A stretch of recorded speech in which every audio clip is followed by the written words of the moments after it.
section 15.5. Surface area. Again, we're going to be, I will be giving you a different way of looking at this in the future. But for now, this is how I'm going to do it. So I'll start out this way, and then towards the end, I'll give you a more unified way of looking at this. Again, I'll do it like 2 or 3 times, where it'll be more unified, and then yet again even more unified. So section 15.5, surface area. The area of the surface with equation z equaling f of xy for xy in the region D, where f sub x and f sub y are continuous. So I want that f is C1, is given by the following. The surface area is equal to the integral over the region D of radical 1 plus f sub x squared plus f sub y squared dA. You should notice that this is the same basic formula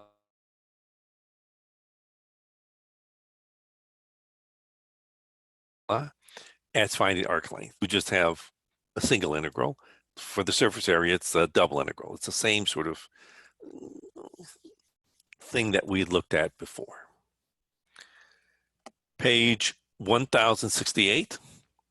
In problems 1 through 12, find the area of the surface. The part of the sphere,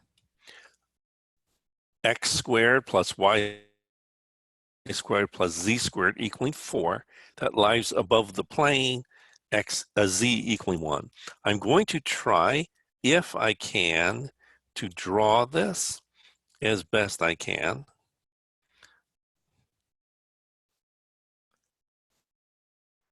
Don't know. Not that it really matters, but I'm going to try to draw it. Okay.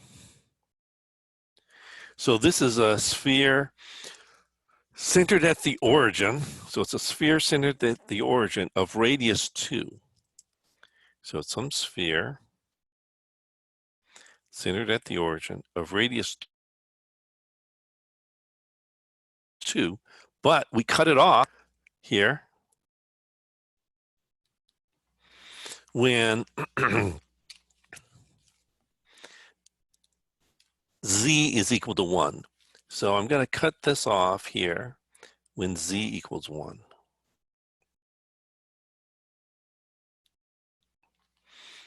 Okay. And then this here, oops, 1 second. And then this here on top is just the sphere of radius 2 that we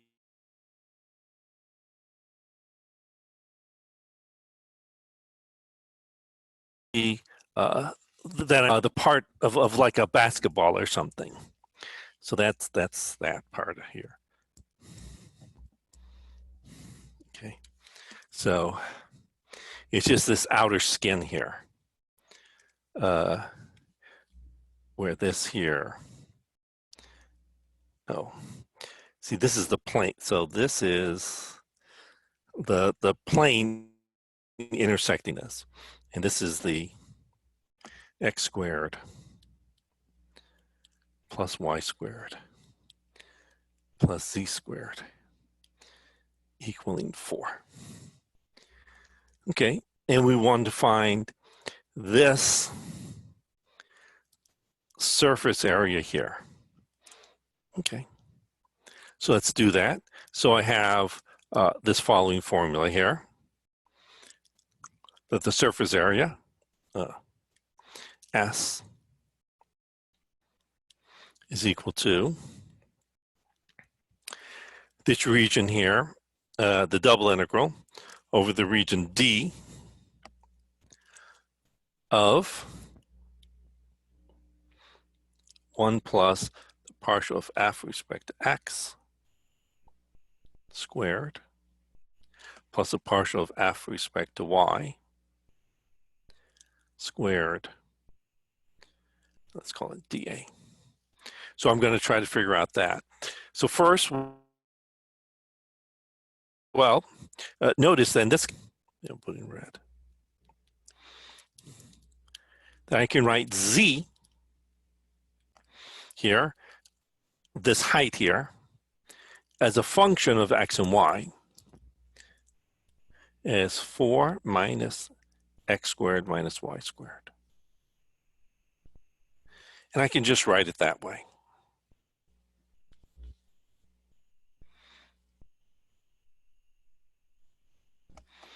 Okay. So let's find, I wonder, I should really call these, so as z, but maybe I'll leave. So maybe I'll write these as z's.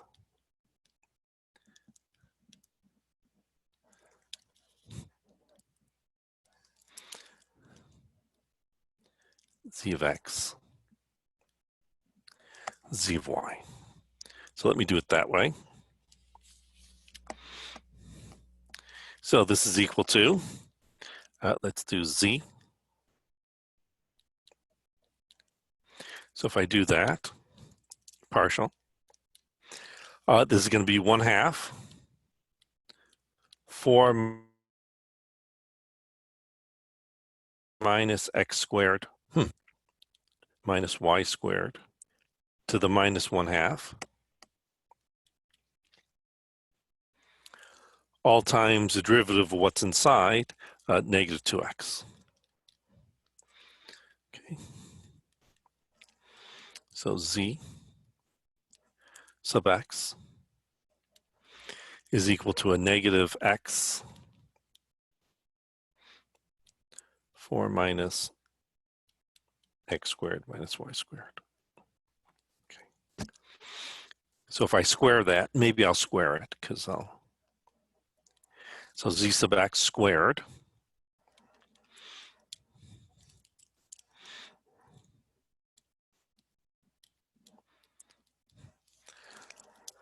is going to equal, well, x squared times, oops, that was a typo there. I forgot to write down the minus 1/2 times 4 minus x squared minus y squared to the negative 1. I could write it differently, but I probably want to write it that way. Okay, now let's do the partial with respect to y.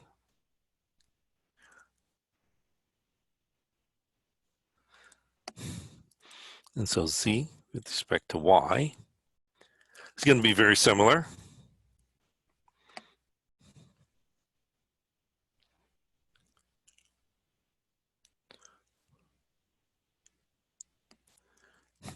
Okay, well, oops.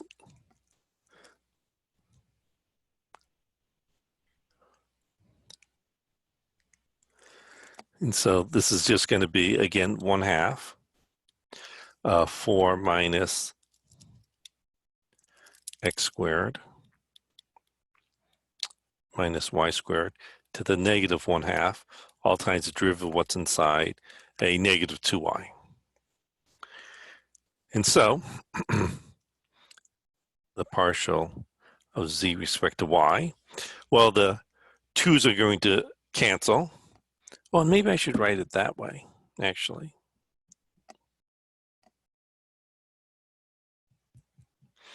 Oh, there'll be a square.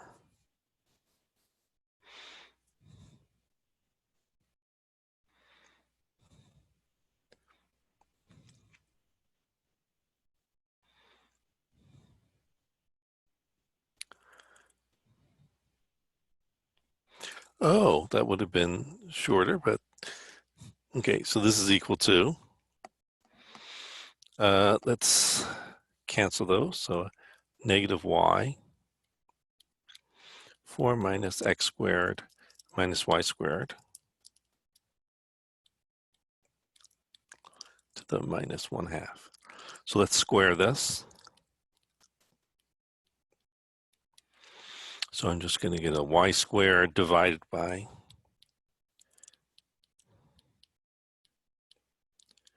okay, so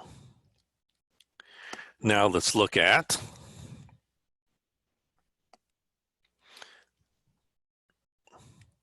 the square root of 1 plus partial squared plus the other partial squared. So this is going to equal square root of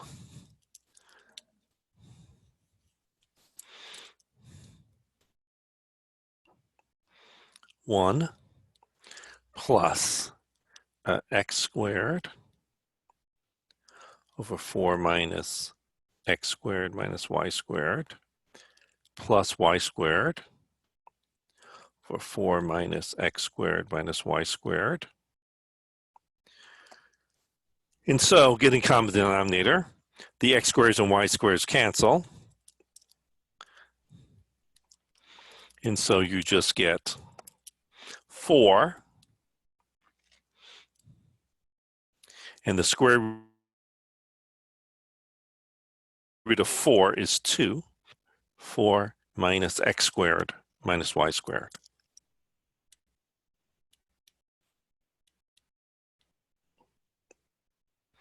Okay. So now the surface area, S, is going to be the integral over the domain, which will just be, in this case, a circle of radius 1 or 2. It'll just, it's whatever this is. So this will be a circle of radius 1, actually. Circle of radius 1 over this. Times, well, let's see, this is a, oh, maybe I should make that a little further away.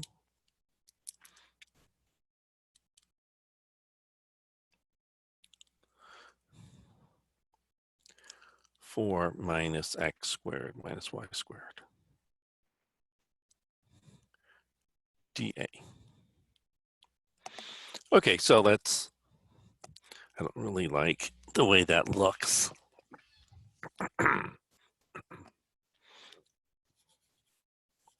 Let me rewrite that.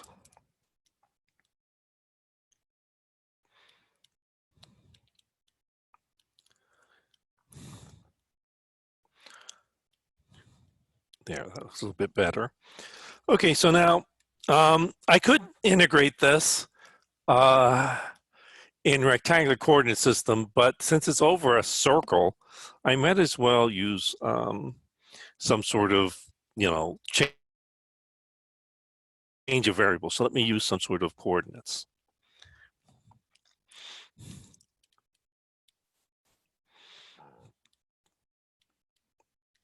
And this will change, this will make my life a little easier. So again, so I'm going to change my rectangular coordinates into polar coordinates, where x is r cosine theta, y is r sine theta. Okay, 1 second. Let's see if I can finish writing. It'll allow me to do that. R sine theta. Okay. And so if I do this, well, it makes my life easier. X squared plus y squared is just r squared. And when I integrate, I need to put in an additional r, which makes my life even better. dr d theta. And theta just goes from 0 to 2 pi. And, well, let's see. Let's figure out what, when z is 1, oh, okay, 1 second. There's some little chatty there. Notice when z is 1, why is this not showing up? Why is the chat not showing up?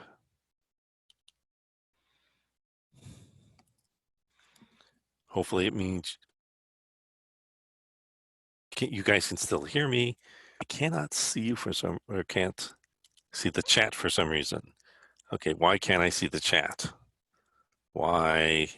Chat. Ah, I'm sorry. Oh, okay, well, you ended 12:30. Well, maybe 12:30-ish, since I actually had to restart because no one was here. So probably about 12, I don't know, 12:40, 12:45. So probably about 10 more minutes. Okay, so how to get R in the numerator? Oh, that's because whenever you do polar coordinate, remember, whenever you change from rectangular coordinates to polar coordinates, you always have to multiply by, you always have to multiply by r dr d theta. So you always have to multiply by this extra r. That's how I got the r in the numerator. Now notice that when z is 1, when z is 1 here, subtract 4 minus 1 is 3, then x squared plus y squared is 3. So therefore, r is rad 3. So, r goes from rad 3 to 2. Okay. So r starts here at rad 3 until my radius comes out to, well, where it's the maximum. The maximum's when it's at 2. And so this is from rad 3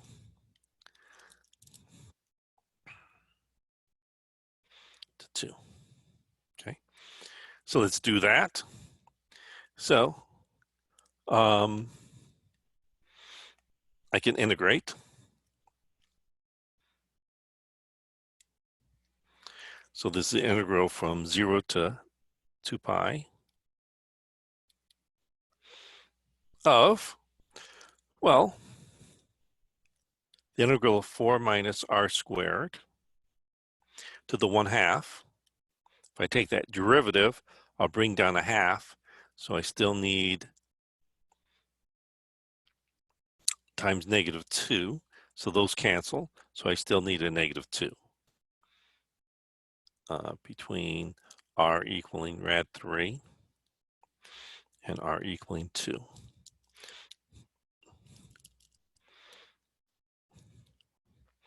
Then d theta.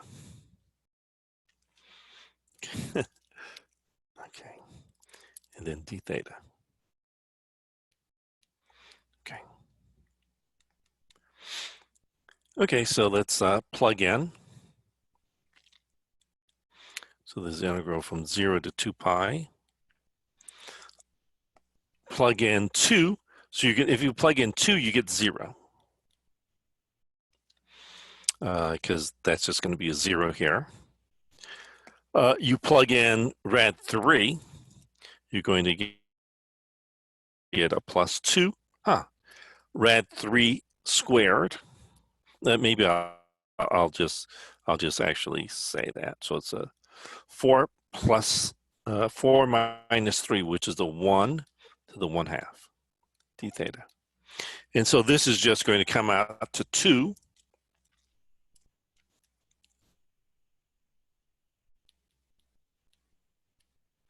And so let's integrate this.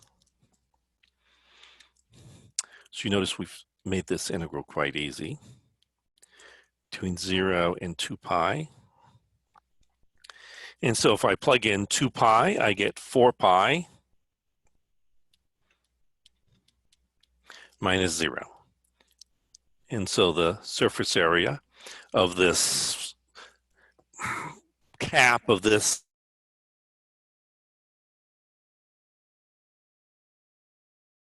basketball is just 0.5, and that's it for today. So I'll end that.